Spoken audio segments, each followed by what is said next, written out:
Começa agora o Saber Direito Debate. Hoje nós vamos conversar com o professor Cristiano Colombo, ele que ao longo da semana ministrou o curso sobre inseminação póstuma e sucessão legítima, um tema bastante interessante.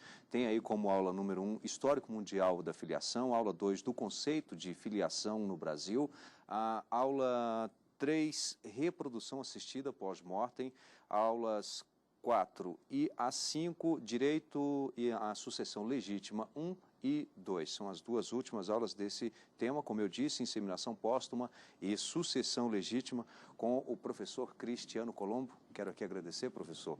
Obrigado por aceitar o convite da TV Justiça para participar do Saber Direito Debate, em especial também do Saber Direito, com esse curso, com um tema que eu considero bastante interessante, que nós vamos falar um pouquinho dele. Aliás, a começar por esse ponto histórico.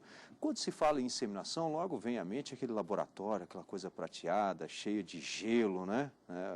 Tem sempre essa visão. Mas não necessariamente, historicamente, a inseminação não tem bem essa... Isso é de um tempo mais recente, não é? Bom, inicialmente eu agradeço muito o convite aqui da TV Justiça.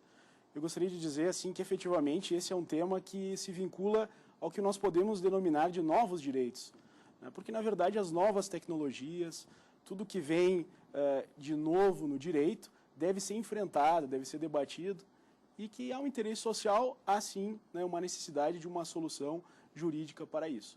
Vejam que quando a gente fala de inseminação, eu gostaria de dizer que essa surpresa que se tem, esse pensamento que se tem de que é algo tão novo, não é assim. Quando comecei a pesquisa acerca desse tema, em uma das primeiras aulas, eu me lembro que o professor falava sobre essa questão da inseminação e falava também sobre a situação do herdeiro póstumo, e eu fui à Biblioteca de Direito lá da Universidade Federal e eu encontrei uma obra de 1905, de Adolfo Bolognese, que tratava acerca do tema. 1905. 1905. Naquele momento eu verifiquei que esse tema, na verdade, acerca da inseminação, ele é um tema já de muito tempo, de longa data trabalhado. Nós podemos ver que a inseminação, por exemplo, já era debatido em nível de mitologia. Por exemplo, tanto na Grécia como no Egito, nós temos vários personagens mitológicos que acabam tratando sobre a inseminação.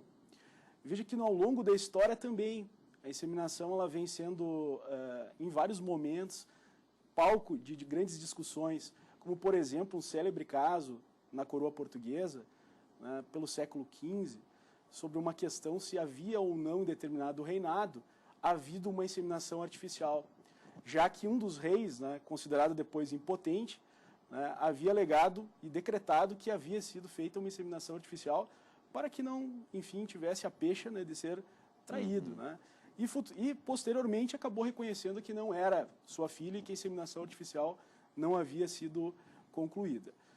Após isso, vamos dizer assim... Teve mais esse dissabor aí. Teve esse dissabor aí, né, nesse sentido. Então, claro que essa é uma questão bastante importante no tema de inseminação, Verdade. porque há não muito tempo, até os autores chamam isso de um véu misterioso da concepção. Até não muito tempo havia um véu misterioso da concepção. Por quê? Porque não se podia atribuir com certeza, ou com grande certeza, como hoje existe no caso do DNA, quem era o pai da criança. Até um Brocardo que diz, né, mater semper certa est, ou seja, a mãe sempre é certa. O pai é que se fazia a pesquisa, né? Inclusive no Brasil nós trabalhamos com a presunção de paternidade, que nós vamos ver, que nós vamos analisar então nos próximos blocos, aqui podemos conversar daqui a pouquinho sobre isso mais a fundo, né? Mas que, na verdade, demonstra que o tema acabou sempre sendo objeto de debate. Mas, no transcorrer da história, nós verificamos, por exemplo, situações que, com a invenção do microscópio, que foi possível, então, verificar que haviam óvulos e espermatozoides, começa a haver uma evolução nesse tema. E já em 1780, por esse período, né, há uma inseminação artificial na Faculdade de Medicina em Paris, por o decano da faculdade que insemina na sua esposa. Outro boom que acontece na inseminação é na Segunda Guerra Mundial. Há um dado histórico bem interessante aqui, né? Na verdade, o governo americano, preocupado com a situação de grande contingente masculino estar no fronte de guerra, fez com que houvesse uma operação no sentido de transportar sêmen do fronte para os Estados Unidos, a fim de realizar inseminações, né, para que a população não perdesse grandiosidade, não perdesse seu crescimento em razão de todo esse contingente masculino estar no fronte de guerra. E aí, claro, até eu digo assim, quantas não foram, né, as inseminações póstumas naquele momento, já que o sêmen foi transportado de lá até o território estadunidense, e poderiam já alguns já estarem até falecidos quando da inseminação. E claro que houve uma grande discussão na época e mais de 20 mil filiações foram declaradas nessa situação. Claro que depois, em 1980, também nós temos casos bem específicos que trataram de inseminação pós-mortem, né, como nós acabamos falando nas aulas, que acabou, sim, sendo bastante importante, né, no sentido da reflexão. E nesses primeiros casos a gente já verifica, por exemplo, a grande discussão que se propõe, que aliás o tema se propõe, que é qual o interesse, né? Será que seria um avanço social ou não, né, essa situação? E também, no caso, o que deve prevalecer? O interesse da criança, a autonomia da vontade do pai, que deixa aquela declaração para que postumamente haja inseminação. Tudo isso é muito importante. Talvez um terceiro interessado, né? Exato, também, não necessariamente, né, aqui o claro. Pai, a criança, a mãe, mas talvez, vamos colocar aqui de forma simples, talvez a avó. Exato. Né? Isso na verdade é muito importante, porque quando na verdade é o único filho aquele, se esse filho for o único e for decorrente dessa inseminação póstuma, haverá uma certa troca de cadeiras no jogo sucessório. Né? Porque, na verdade, com o filho atrai, chama para si, né, a herança. E os avós como ficam. Né? Então, há também essa questão patrimonial que a gente há que ser sopesada no andar da solução jurídica. Além disso, claro, a questão patrimonial, sucessória, mas nós temos aí questões que, claro, não é só esse tema que acaba envolvendo, por exemplo, a questão cultural e também ainda religiosa, né? Com certeza. É inegável. Não há dúvida, né? E até comento assim que isso deve ser, esse é um tema, aliás, esse tema foi escolhido por mim, na verdade a primeira ideia que tive foi fazer um mapeamento do que o ordenamento jurídico responde para o cidadão. O que o Brasil hoje, em termos de legislação, responde para o cidadão, para os seus jurisdicionados. Aliás, vou pedir, professor, que você explique o que é que o Brasil traz nesse ordenamento, justamente, especificamente agora o Brasil. Combinado? Mas isso daqui a pouquinho, depois do intervalo. Combinado? Okay. Bom, nós vamos então a esse intervalo e em seguida estaremos de volta já com o professor Cristiano Colombo, explicando então como é que funciona a legislação sobre esse tema aqui no Brasil. Até já.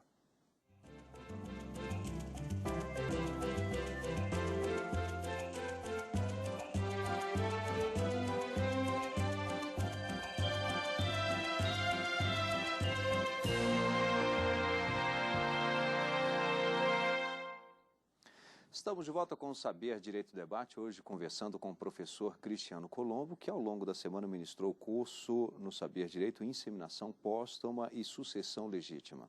Professor Cristiano Paixão, que é professor de Direito Tributário, mas calma que ele também é professor de Direito Civil, que senão alguém vai achar estranho, não? Professor de Direito Tributário falando de inseminação, não, mas é porque o professor tem todas as credenciais, afinal de contas, ele é professor também de Direito Civil.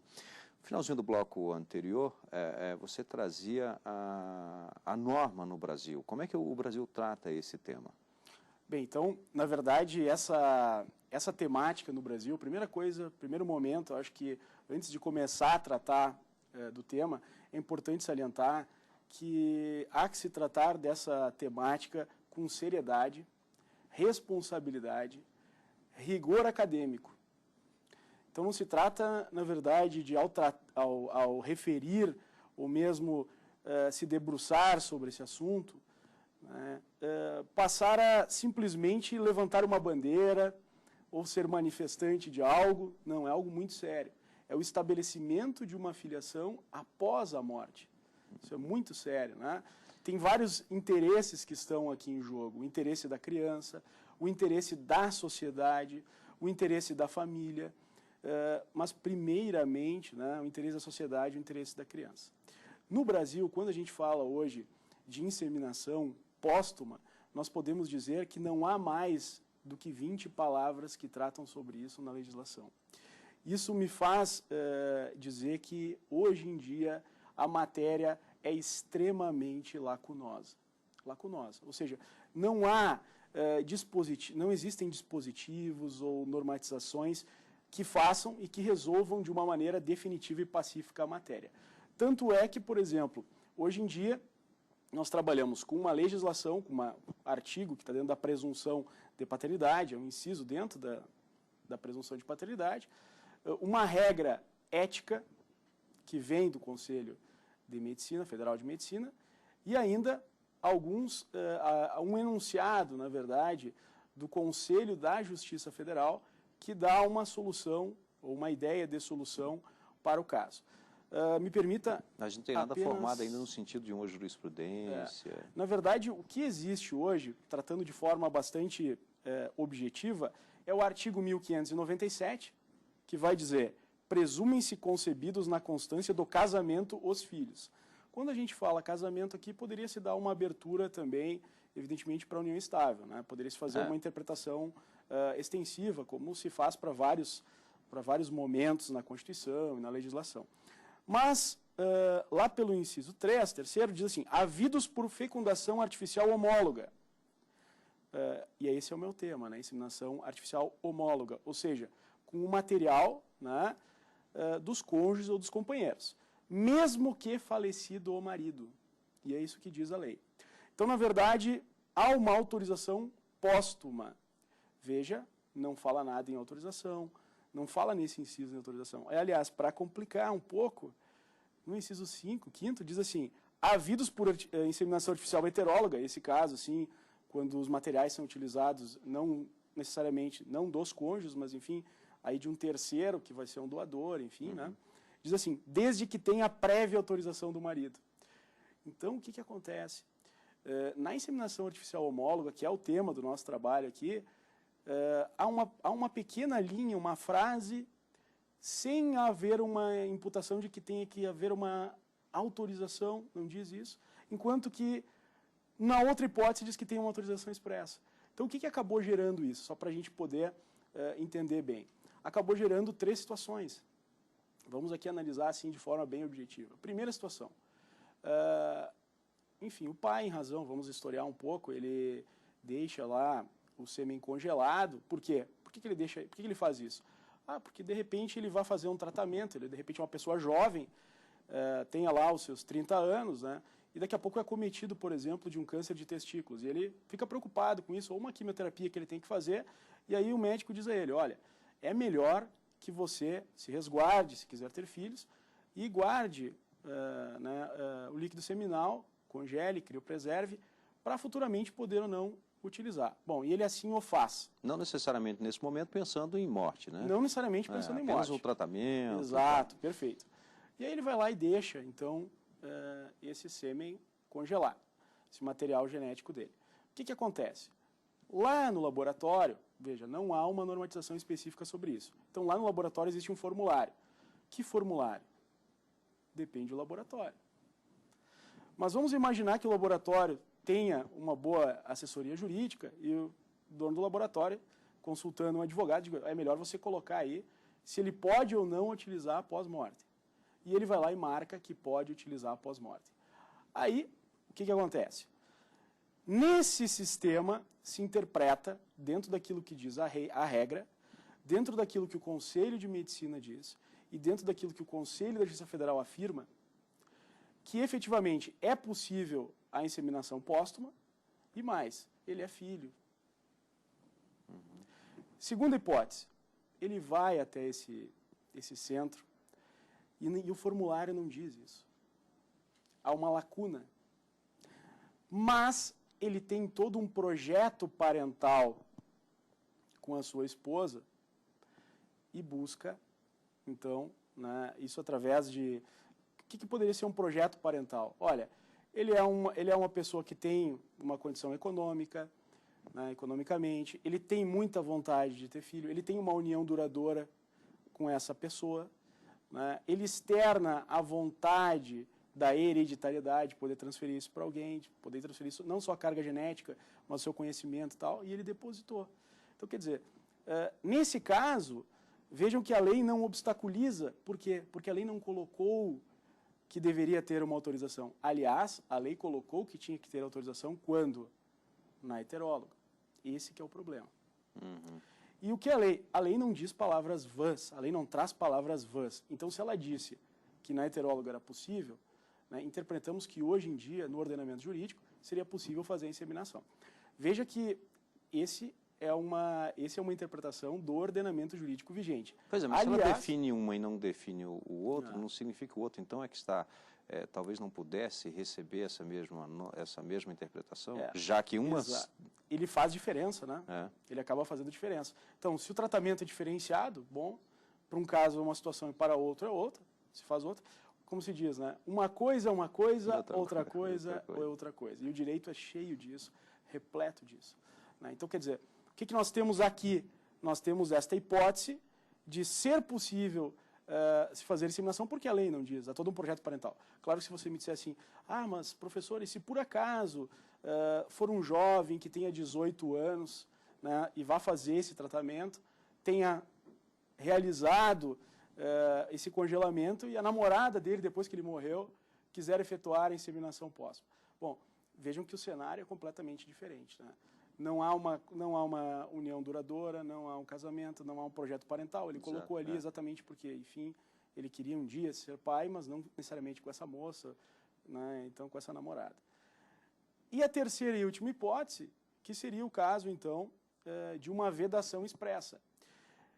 Vamos dizer que esse mesmo formulário dessa clínica completamente normatizado tenha um campo que determine o descarte do material seminal. Vejam que no meu trabalho, eu apenas tratei com o material seminal, só com o sêmen, né?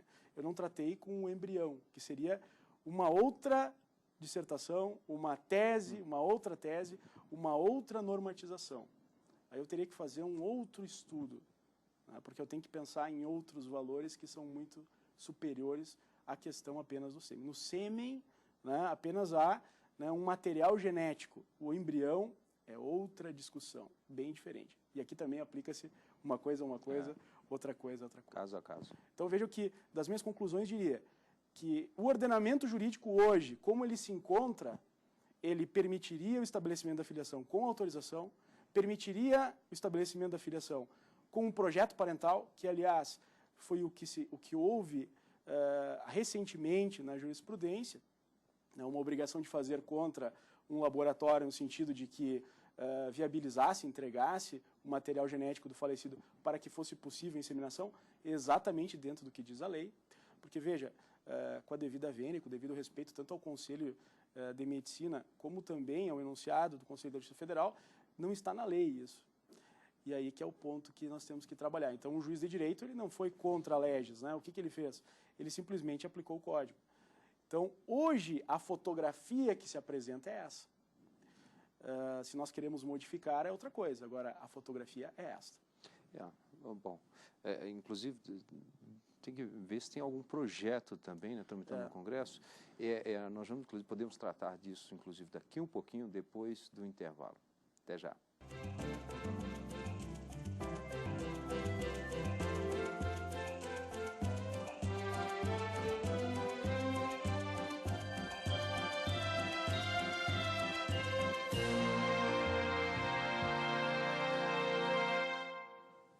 Estamos de volta com o Saber Direito, hoje conversando com o professor Cristiano Colombo, ele que ao longo da semana ministrou o curso Inseminação Póstuma e Sucessão Legítima. Professor Cristiano Colombo, que é, na verdade, professor de Direito Tributário e Direito Civil. Bom, professor, só tem aí dois temas bastante distintos, né? Qual a opção de atuar nessas duas áreas? Certo. Na verdade, essas duas áreas, para explicar um pouco da minha história, eu acho que é importante isso. A minha família, na verdade, é uma família de contadores, né? Então, voltados a bacharéis em ciências contábeis. Inclusive, lá no início, quando eu tive que fazer a opção, lá no início eu primeiramente fiz a opção pelo direito, né? Comecei então estudando e trabalhando então com a ideia do direito. Mas aos poucos eu senti também a necessidade de fazer a faculdade de ciências contábeis, né? Então, em verdade, a duplicidade do tema, tratar sobre as duas matérias, decorre da duplicidade de formações. Então, eu sou bacharel em ciências contábeis e bacharel em direito. E também sou especialista em direito tributário. Então, hoje em dia, minha formação, se eu tivesse que... Professor, dá o seu currículo aí. Meu currículo é bacharel em ciências contábeis, especialista em direito tributário e mestre em direito privado e doutorando em direito privado. Duas áreas que eu sempre gostei. Na faculdade, eu sempre lá, desde o início, gostei bastante de trabalhar com direito tributário, com empresas, entender essa sistemática. Né? Isso realmente me atraía e, enfim, fui atrás, estudei. Com o passar do tempo, oportunidades surgiram, a vida vai andando, né? E veio esse interesse em aprofundar academicamente o estudo do direito privado. Comecei, então, a estudar muito direito das obrigações, né, direito dos contratos, parte geral. Eu comecei a fazer aquele trabalho, assim, de pegar os ramos do direito privado e começar a estudar, né, de forma, como se diz, verticalizada. Então, ou seja, pegar cada ramo e estudar profundamente. E é isso que eu procurei e procuro fazer durante a minha atividade. Na verdade, eu sou um apaixonado pelo estudo. Acho que isso é uma coisa que eu gostaria de passar para os alunos. Essa é a definição, assim. Começa por aí. Né? Eu acho que eu não estou... Quando eu estou estudando, eu estou descansando, às vezes. Vamos dizer assim, que quem faz isso com prazer, né? Tem muitos que gostam de futebol, tem muitos que gostam do lazer. Eu gosto também de estar com a minha família, na verdade. As principais coisas que eu mais gosto de fazer, né? Professor, o que o senhor gosta de fazer? Eu gosto de estar com a minha família. Eu sou uma pessoa muito preocupada com a religiosidade também, eu acho que é muito importante nessa linha de raciocínio. Eu gosto muito também de estudar. E estudar é uma coisa que eu não canso de fazer, né? Então, depois comecei a estudar direito privado e fui. Comecei e agora estou aí apresentando esse tema. E o tema até da minha dissertação veio de aulas de direito privado, que eu vinha estudando e tal, em nível de mestrado, e acabei optando por isso. Além de lecionar, advoga também? Eu advogo também, né? Além de lecionar, advogo. Também procuro, evidentemente, eu advogo na área tributária e também na parte civil. Esses dois ramos, basicamente, né? Bem, nós vamos aqui para as indicações de leitura e o professor nos traz 4 obras. Direito Tributário, para começar já, então, estamos falando, Cristiano Colombo e Juliano Colombo. Está aqui a primeira indicação. Por quê? Bem, então, contando um pouco dessa história, esse livro que já está, né, na 3ª edição, né, ele é um livro basicamente voltado para concursos e também, evidentemente, é um breve manual de direito tributário, né? E ele vai se voltar em razão também do nosso magistério perante cursos jurídicos, né? Enfim, concursos para juiz federal, para magistratura estadual. Então, foi a primeira obra primeiro livro que a gente acabou escrevendo, eu e meu irmão, né? Me chamou a atenção justamente o sobrenome Juliano Colombo. O meu irmão, o Juliano, então que na verdade nós brincamos juntos, temos escritório juntos e agora também escrevemos e damos aula e tal. Que bom. Direito Civil, parte geral, Cristiano Colombo. Na verdade, esse livro, assim, ele começa essa nova fase que eu busquei tratar, consolidar, vamos dizer assim, de estar trabalhando basicamente com o direito privado, né? Então eu comecei, como falei para vocês, com o direito tributário e depois fui para o direito civil aqui e é da parte geral. Faço toda uma busca, bens, pessoas, né? Principalmente para aqueles que estão fazendo concurso e também para aqueles que estão na faculdade de Direito, enfim, queiram aprofundar, né? Esse outro, também de sua autoria, né? Da reprodução assistida homóloga pós-mortem e o direito à sucessão legítima. Eu não sei aqui, eu posso até estar errado, mas existe uma vasta literatura sobre esse tema no Brasil hoje? Na verdade, já existem algumas obras, né? Enfim, tão específicas assim, eu acredito que não existam muitas, né? Foi algo que eu busquei fazer uma inovação. Evidentemente que nós não temos a pretensão de inventar nada, mas, enfim, de adequar e tecer aquilo que o ordenamento vem trazendo. Então, quer dizer, para chegar até aí, a gente, na verdade, utilizou todo um histórico do direito, enfim, toda a doutrina, enfim, né? Mas é um tema bastante novo. Bom, nós temos esse outro aqui, Exame da OAB, o livrão. Também tem esse aqui tem a sua participação. Exatamente, né? Esse livro, na verdade, é uma participação, uma coletânea, na verdade, de professores que acabam escrevendo sobre os mais diversos assuntos voltados para a OAB, né? Editora Verbo Jurídico, que, na verdade, lá existem alguns cursos e a gente acaba ministrando, e aí daí surgiu esse livro. Bem, eu tive a satisfação de hoje conversar aqui no programa Saber Direito Debate com o professor Cristiano Colombo, a quem eu quero aqui agradecer. Da mesma forma, agradeço a recepção, agradeço, né, todo o carinho aqui. Muito obrigado. E lembro que você pode participar do programa. O nosso endereço é saberdireito@stf.jus.br. O programa está disponível também na internet no endereço www.youtube.com/saberdireitodebate. Obrigado e até o próximo encontro.